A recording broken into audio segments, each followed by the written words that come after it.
Je m'appelle Megan. J'ai 27 ans et je travaille comme employée de bureau. Je vis avec ma famille de 4 personnes, dont mes parents et ma jeune sœur, dans une annexe sur le terrain appartenant à ma grand-mère, la mère de mon père. Il semble que mes parents soient atteints d'une sorte de maladie qui les empêche d'aimer leur fille aînée. Surtout ma mère, qui traite toujours ma sœur, Sarah, comme quelqu'un de spécial. Sarah reçoit toujours des repas comme s'il s'agissait d'une évidence, et elle a tout ce dont elle a besoin, mais les conversations familiales n'impliquent toujours que mes parents et Sarah, me traitant comme si j'étais invisible. Même si Sarah prend mes jouets ou si nous nous disputons, c'est toujours moi qui suis blâmée. Même si je reste silencieux pour éviter d'être grondé, je le suis quand même. Bref, chaque fois que Sarah raconte quelque chose à nos parents, c'est moi qui me fais gronder. Quand j'étais jeune et que je me faisais gronder après m'être battue avec Sarah, j'ai demandé à mes parents pourquoi c'était toujours moi qui me faisais gronder. Je ne devrais pas être en faute. Et ma mère m'a répondu que tu ressemblais à cette grand-mère bruyante et que cela m'énervait de te voir. Tu es attachée à ta grand-mère depuis que tu es toute petite. Je ne peux pas te trouver charmante. En revanche, Sarah est adorable, tant par son physique que par sa personnalité, tout le contraire de toi. Ce n'est pas de ma faute si je ressemble à grand-mère, et si j'étais si attachée à elle, c'est parce que ma mère me laissait souvent avec grand-mère pour qu'elle puisse faire des bêtises. J'étais trop effrayée pour répliquer. Lorsque je ne pouvais plus supporter la pression de mes parents, je m'échappais généralement vers la maison de grand-mère dans la propriété pour me rafraîchir les idées. Grand-mère a senti mon état et m'a accueilli chaleureusement. Megan, quand tu as envie de pleurer, n'hésite pas à le faire. Elle m'a encouragée et m'a promis de ne rien dire à grand-mère. Et je ne le dirai à personne d'autre, alors j'ai commencé par dire, c'est un secret pour mes parents et mes amis. C'est un secret pour mes parents et je me suis confiée sur ce qui se passe à la maison. Grand-mère m'a proposé de venir vivre avec elle, mais l'idée d'être complètement oubliée par ma famille me terrifiait et j'ai donc refusé son offre. À partir du moment où je suis entrée à l'école primaire, la différence de traitement entre mes parents et Sarah est devenue plus évidente. Je me réveillais tôt tous les matins pour sortir les poubelles, faire la lessive et la mettre à sécher avant d'aller à l'école. Lorsque je suis passée au collège, le ménage et la préparation du dîner sont venus s'ajouter à mes tâches, et mon temps libre a été réduit à environ 2 heures par jour. Comme je voulais me concentrer sur mes études, j'allais souvent chez ma grand-mère. Lorsque je rentrais, le repas familial était déjà terminé et le nettoyage après le dîner m'attendait. Ensuite, je pliais le linge, je me réchauffais le corps avec l'eau de bain restante et j'allais me coucher. Telle était ma routine quotidienne. Malgré l'opposition de mes parents, j'ai exprimé avec force mon désir de continuer à aller au lycée, ce qui a été mon premier acte de défi. Sarah a reçu une éducation privée coûteuse du collège au lycée, et je comprends que son éducation ait coûté cher. Mais l'opposition de mes parents à mon éducation ne semblait pas motivée par des raisons financières, mais par le fait qu'ils pensaient que tu n'avais pas besoin d'éducation. Tu n'as rien en termes d'apparence ou de talent, alors tu dois gagner ta vie avec ta force physique. Et la force physique est votre seule force, vous n'avez donc pas besoin d'éducation. Nous n'avons besoin de rien d'autre parce que nous avons Sarah pour l'apparence et le cerveau, alors il suffit de travailler et de gagner de l'argent. Cependant, j'aimais apprendre. Alors que Sarah jouait avec des jouets et des jeux, on ne m'en donnait pas et je passais mon temps dans la bibliothèque bien garnie de ma grand-mère, où la lecture est devenue une grande joie. Plus tard, cette bibliothèque est devenue ma chambre, où je pouvais étudier en toute tranquillité, et mes notes étaient toujours bonnes. Malgré les lycées et les universités que je voulais fréquenter, mes parents m'ont forcé à travailler dès la fin du collège. J'avais un rêve que je ne pouvais pas abandonner, alors j'ai sorti les bulletins scolaires que j'avais cachés chez ma grand-mère et je les ai montrés à mes parents.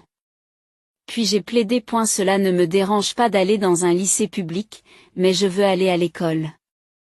Je veux aussi aller à l'université et obtenir un diplôme qui me permettra d'avoir un avenir. Je suis sûre que je gagnerai plus après avoir obtenu mon diplôme universitaire que si je commence à travailler maintenant. Mes parents ont été surpris par mes bonnes notes, car ils s'intéressaient à mes bulletins scolaires depuis l'école primaire. Sarah, qui était présente, a vu mes bulletins et les a déchirés. Puis, elle a dit, Ce n'est pas possible que quelqu'un comme toi soit aussi excellent. Tu as dû falsifier les bulletins pour faire croire que tu avais de bonnes notes. C'est sournois d'utiliser de telles astuces pour tromper sa mère et son père et leur permettre d'aller au lycée. J'ai soutenu que je n'avais pas falsifié les bulletins. Ce sont les vraies notes. Mais Sarah a répliqué, alors pourquoi as-tu dû les cacher chez ta grand-mère et agir sournoisement? Si tu étais franche, tu aurais dû les montrer à tes parents chaque année. Papa, maman, ne vous laissez pas tromper par elle. Elle ne veut pas travailler et veut aller au lycée. Mes parents ont immédiatement affiché une expression de colère et ont dit, quel enfant terrible. Essayer de tromper ses propres parents. Tu n'es même pas proche de Sarah en termes de physique ou de notes. Tu essaies d'attirer notre sympathie avec de telles méthodes. Je m'inquiète pour ton avenir. Tu veux devenir un fraudeur ou un criminel? Je suis vraiment déçu. Dès que tu auras terminé le collège, trouve un travail et comme punition, tu t'occuperas aussi de la préparation du petit déjeuner. J'ai atteint ma limite, j'ai ramassé les bulletins déchirés dans la poubelle et je me suis dépêché d'aller chez ma grand-mère. Quand je suis arrivé chez ma grand-mère, elle semblait avoir envoyé quelque chose et attendait à l'entrée. Je me suis confié à ma grand-mère à l'entrée. Grand-mère, je ne pourrais peut-être pas retenir mes larmes et les larmes ont commencé à déborder. Grand-mère m'a gentiment prise dans ses bras, m'a assise sur le canapé du salon et m'a doucement tapoté le dos jusqu'à ce que j'arrête de pleurer. Il vaut mieux pleurer quand on a envie de pleurer. Les larmes éliminent les hormones du stress, alors ne vous retenez pas et pleurez jusqu'à ce que votre cœur s'éclaircisse. J'ai pleuré à chaudes larmes. C'était un mélange de frustration, de tristesse et de désespoir. Après avoir arrêté de pleurer, comme l'a dit grand-mère, mon cœur s'est éclairci et je me suis senti mieux. Grand-mère, je vais renoncer à l'école et travailler pour économiser de l'argent et ensuite aller à l'école. Il n'y a pas d'autre solution maintenant. Après avoir dit cela, les larmes ont coulé à nouveau. Puis grand-mère dit, je me suis aussi retenue parce que mes parents étaient là, mais j'ai décidé de ne plus abandonner. Alors Megan, n'abandonne pas non plus. Surprise par ces paroles, j'ai regardé grand-mère. Grand-mère a dit, viens, m'a pris la main et m'a accompagnée jusqu'à la maison où mes parents et Sarah m'attendaient. Lorsque nous sommes arrivés à la maison, mon père est sorti pour nous accueillir. Grand-mère a directement confronté mon père à l'entrée. N'as-tu jamais pris en compte les sentiments de Megan, en la faisant tant souffrir? Pourquoi ne peux-tu pas chérir Megan? Mon père s'est empressé de nous emmener dehors et nous a expliqué, maman, je ne déteste pas Megan. Mais c'est effrayant parce que ma femme s'énerve et devient incontrôlable et violente. Je pensais que c'était bien parce que Megan a toujours fait ce que ma femme disait. Pourquoi dites-vous cela? Vous tourmentez Megan ensemble parce que votre femme est terrifiante? Vous n'avez rien ressenti alors que Megan souffrait? Mon père s'est tu, il a baissé la tête sans lever les yeux. Grand-mère se remit à marcher vers l'entrée. À ce moment-là, mon père a commencé à paniquer et a dit, maman, je comprends. Ça suffit, s'il te plaît, ne le dis pas à ma femme. Nous laisserons Megan aller au lycée et à l'université. Pouvez-vous vraiment convaincre Diane? Si c'est un mensonge, je mettrai tout le monde à la porte, mais Megan de cette maison, c'est grand-mère qui l'a dit. Mon père, intimidé, a répondu, oui, je comprends. Je me débrouillerai. En partant, la grand-mère m'a dit, s'il y a un problème, venez ici tout de suite. Mon père avait peur de grand-mère. Non pas parce qu'elle était effrayante, mais parce qu'il avait du mal avec les femmes qui s'affirmaient fortement. Peu importe ce que ma mère ou Sarah me faisait subir, il s'insinuait auprès de ma mère et se comportait de manière à éviter d'être lui-même critiqué. Il est pathétique que mon père ait été un homme aussi impuissant. Après le départ de grand-mère, mon père est resté dehors un moment, perdu dans ses pensées, avant de me dire finalement, rentrons à l'intérieur et nous sommes entrés dans la maison, nous dirigeant vers le salon où se trouvaient ma mère et Sarah. Maman a dit à l'entrée que nous devrions laisser Megan aller à l'école. A rapporté mon père. J'ai déclaré que je ne laisserais pas une menteuse aller à l'école. Mais grand-mère a dit qu'elle paierait les frais de scolarité. Alors, laissons-la aller à l'école. Ce à quoi il avait pensé devant la maison était une histoire tellement inventée. J'ai eu du mal à étouffer mon rire. Et ma mère a réagi en disant qu'il n'était pas nécessaire d'envoyer à l'école un enfant qui mentait. J'ai dit la même chose, mais si nous ne la laissons pas faire, nous devrons quitter cette terre. Après tout, ce terrain et cette maison appartenaient à l'origine au grand-père de ma grand-mère, et elle en a hérité, a-t-il répondu. C'est donc pour cela que nous devons partir? C'est du chantage, n'est-ce pas? Parce que nous vivons gratuitement dans cette grande maison, nous devons faire ce qu'on nous dit. Quelle vieille femme rusée! Alors qu'ils acceptaient à contre-ségur que j'aille à l'école, mes parents ont tenu ces propos. Mon père était doué pour inventer de tels mensonges et les faire croire aux autres. C'était un père pathétique, mais grâce à ce mensonge, j'ai pu aller à l'école, alors je suppose que c'est bien. Et la seule personne qui ne s'est pas amusée de cette situation n'est pas seulement ma mère, mais aussi Sarah. Il semblerait que Sarah soit anxieuse à l'idée que moi, qu'elle méprise habituellement, je puisse la surpasser sur le plan académique et éventuellement aller dans une école plus prestigieuse. Dans quel lycée iras-tu? Megan, a-t-elle demandé. J'ai l'intention d'aller dans un lycée public local. Vraiment? Ce n'est pas une école pour les gens très intelligents, s'étonna Sarah. Je ne pense pas que tu puisses le faire, dit Sarah en riant légèrement. Je n'ai pas d'autre choix que de choisir l'école la plus proche parce que je ne peux pas faire les tâches ménagères si je vais dans une autre école. Et si tu n'y vois pas d'inconvénient? Je peux envisager d'autres endroits. Sarah ne m'a pas empêché d'aller au lycée. Elle n'a pas perturbé la préparation de mon examen d'entrée parce que si j'allais dans une école éloignée, je devrais déménager et elle voulait me confier les tâches ménagères.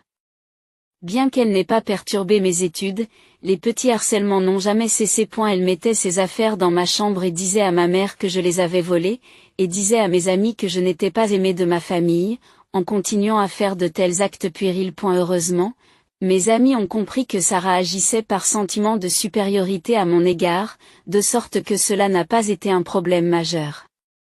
Mais ma mère était différente. Arrête de harceler ta sœur juste parce que tu ne peux pas gagner contre le physique ou les notes de Sarah. Ou alors, tu n'es pas attirante, non seulement par ton physique, mais aussi par ta personnalité, m'a dit ma mère avec les mots que Sarah voulait entendre. Même si j'avais envie de répliquer, je suis restée silencieuse pour éviter les conflits inutiles et je me suis concentrée sur le peu de temps dont je disposais pour étudier. En conséquence, j'ai pu passer les examens d'entrée au lycée avec le niveau élevé que je visais. Lorsque j'ai appris que j'étais acceptée, je suis allée chez ma grand-mère pleine de gratitude. Grand-mère, je peux aller au lycée. C'est grâce à toi. Je ne peux que ressentir de la gratitude. Et si tu ne m'avais pas donné une chambre, je n'aurais certainement pas été acceptée. Et grâce à toi qui as parlé à papa, j'ai eu cette opportunité. Je n'ai jamais été aussi heureuse de ma vie. C'est le plus beau jour. Alors que je transmettais mes mots sincères à grand-mère, excitée, elle s'est également réjouie, non. C'est le résultat de tes efforts, Megan. Tu as vraiment bien travaillé. Félicitations. Je n'oublierai jamais ce jour. Cependant, il y a eu une petite agitation autour de cette acceptation. Lorsque les gens du quartier ont appris que j'avais été acceptée dans un lycée aux normes académiques élevées, ma mère et Sarah ont été mécontentes des paroles qui me vantaient. Megan est vraiment merveilleuse. C'est incroyable qu'elle ait été acceptée dans un lycée aussi difficile. Elle salue toujours correctement. Elle est intelligente. Vous devez être fiers de votre fille, n'est-ce pas? De plus, le mensonge selon lequel mon père paierait mes frais de scolarité s'est répandu, ce qui a provoqué une grande agitation à la maison. Megan, es-tu si mécontente que Sarah soit bien vue par nos voisins? Tu as délibérément choisi ce lycée pour surpasser Sarah. Elle doit tricher d'une manière ou d'une autre. Il est impossible que Megan soit plus intelligente que Sarah. J'y reçois même des commentaires sarcastiques sur le fait que j'ai fréquenté une école de bas niveau qu'ils ont accusé. Les gens disent qu'ils m'envient d'avoir une sœur aussi merveilleuse. Où est la raison d'être fière? Megan, tu devrais arrêter d'aller dans ce lycée. C'est tellement embarrassant. Si je ne paie pas les frais de scolarité, tu ne peux pas y aller. Alors je ne paierai pas, déclara mon père, et ma mère et Sarah étaient encore plus furieuses d'apprendre son mensonge. Et ma mère a dit que c'est parce que grand-mère avait dit qu'elle paierait les frais de scolarité qu'elles avaient accepté que j'aille à l'école, mais ce mensonge a causé une telle humiliation. Compte tenu de l'opinion publique et du fait que les frais de scolarité étaient gratuits, mon père a fini par payer les autres dépenses nécessaires. J'ai choisi de continuer à étudier chez ma grand-mère tout en m'occupant à contre-séure des tâches ménagères. Certains jours, j'avais envie d'abandonner les tâches ménagères, mais j'ai persévéré avec obstination. J'ai l'impression que non seulement mon visage, mais aussi ma personnalité ressemble à ceux de ma grand-mère.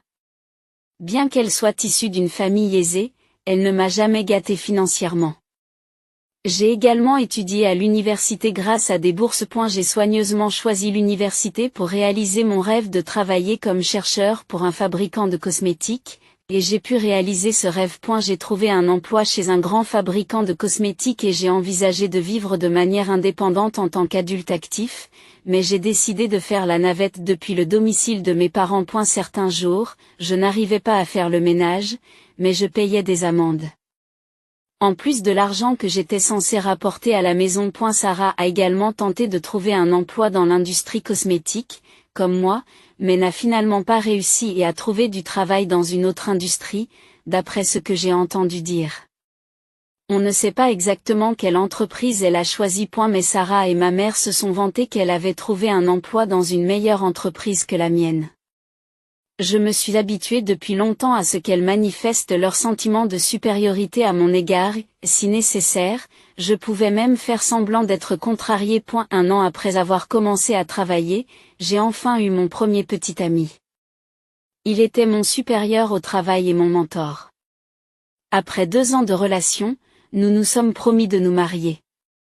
Lorsque je l'ai présenté pour la première fois à ma grand-mère, j'ai fait confiance à sa perspicacité. D'après la conversation qu'elle avait eue avec lui, elle avait l'impression que Tom était sincère et qu'il avait un cœur qui chérissait Megan, et elle avait approuvé, « Je pense que c'est l'homme parfait pour toi.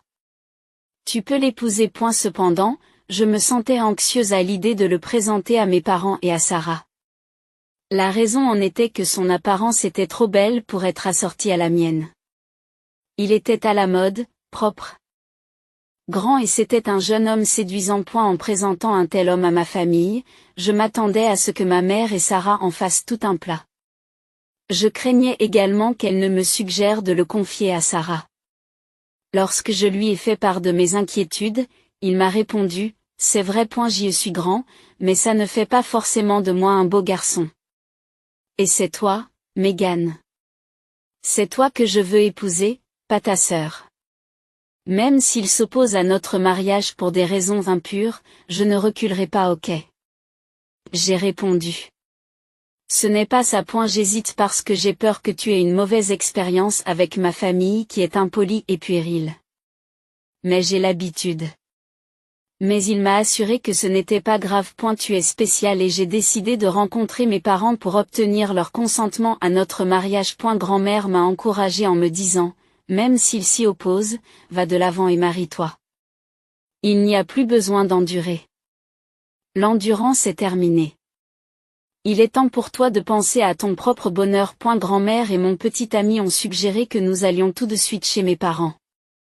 Il a dit que nous devrions agir avant d'hésiter à cause de la réaction ou du comportement de ma mère et de Sarah. Acceptant sa proposition, nous nous sommes rendus à la maison où mes parents et Sarah nous attendaient. À notre grande surprise, mes parents et Sarah nous ont reçus très chaleureusement et ont accepté le mariage. Devant mon étonnement, ma mère a dit, « Sarah épousera un meilleur homme. Elle va épouser le président de son entreprise. » Sarah est enceinte. C'est une joie supplémentaire. Quel retournement de situation pour Sarah. Il faut informer le voisinage. Sarah se moque. Tu voulais frimer en amenant un beau gosse? Dommage, Megan. Tu ne me battras jamais maintenant. Tu es condamnée à rester au bas de l'échelle. Malgré la gêne ressentie par Tom, comme prévu, notre mariage a été approuvé. Les préparatifs du mariage se déroulaient sans problème. Sans que mes parents ou Sarah n'interviennent. Lorsque j'ai appris la date du mariage de Sarah en tant qu'épouse du président de la société, elle m'a dit, Je vais d'abord assister à votre cérémonie, puis j'en ferai une plus importante. J'étais un peu inquiet de savoir si elle pourrait se marier alors que son ventre grossissait, mais nous nous sommes mis d'accord sur le lieu et la date. Un jour, j'ai reçu un appel de ma mère au travail. Elle m'a dit que j'avais utilisé les 40 000 $ de l'épargne pour les frais de mariage de Sarah. L'argent de grand-mère était censé être pour ton mariage, n'est-ce pas? Nous avons trouvé l'argent et nous n'avons pas pu nous empêcher de dire que nous avions de la chance, a-t-elle poursuivi. J'ai répondu, quoi? Ce n'est pas à moi et ce n'est pas pour le mariage.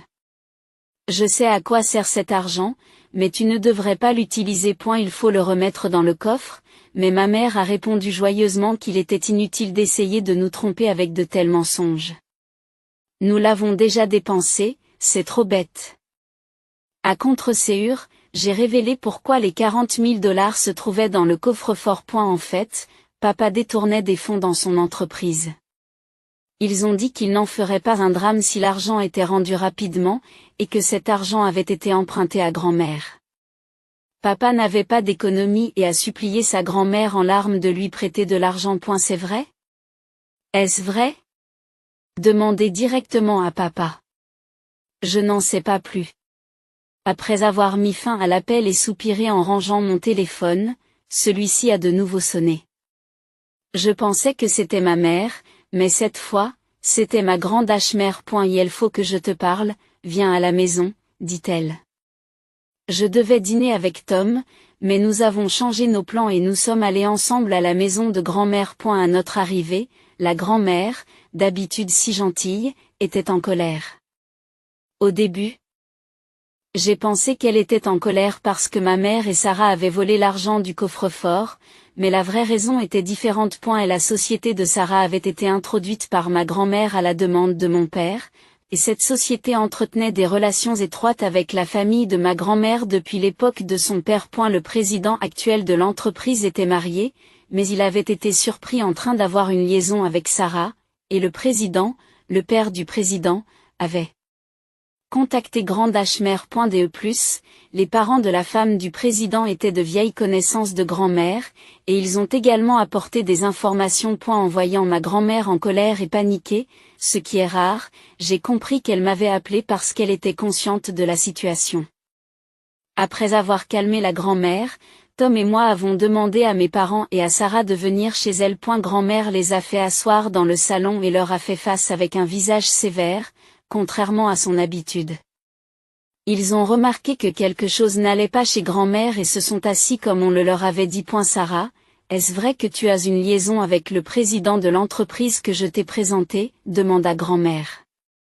Sarah a répondu avec légèreté. Eh bien, il a dit qu'il allait divorcer. Mais il est toujours marié. Grand-mère a tremblé des mains et j'ai continué la conversation. Le président de la société où travaillait Sarah et la femme du président avec qui Sarah avait eu une liaison étaient de vieux amis de grand-mère, et j'ai expliqué comment Sarah avait terni la réputation de grand-mère avec sa relation avec le président. En entendant cela, ma mère a rétorqué, « Belle-mère, ce problème a été réglé par une compensation en épousant le président. Sarah renforcera les liens de l'entreprise. N'est-ce pas une bonne chose pour vous? Il est normal que le président n'ait pas choisi sa femme parce que Sarah est séduisante. Quel est le problème? Mon père a été choqué et a demandé si vous aviez vraiment l'argent nécessaire pour payer une telle compensation. Et ma mère a répondu que j'avais utilisé les 40 000 $ du coffre-fort pour payer la femme du président.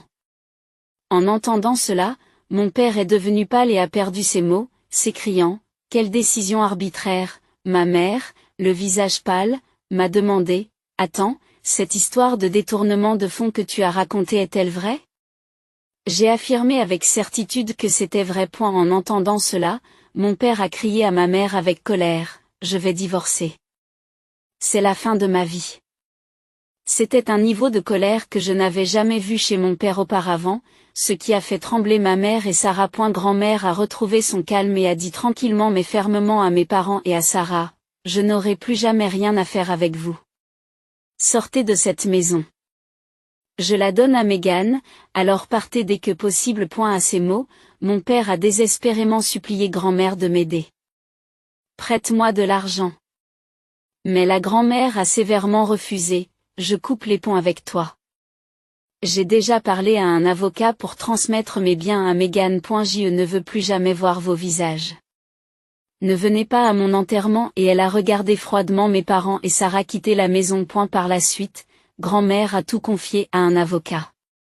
Et d'une manière ou d'une autre, mes parents et Sarah ont été obligés de quitter la maison qu'ils connaissaient sur la propriété de grand-mère. Le père a été arrêté pour détournement de fonds. Après le divorce, ma mère est retournée dans la maison familiale, où il n'y avait pas de place pour elle, car son frère et sa femme y vivaient déjà. Sarah, restée seule après la réconciliation du président et de sa femme, vit dans un petit appartement et continue à travailler à temps partiel dans une épicerie. Alors que la date de son accouchement approche. J'ai l'intention de vivre dans la maison familiale héritée de ma grand-mère après mon mariage. Comme Cendrillon qui a fini par trouver le bonheur, je savoure ce destin.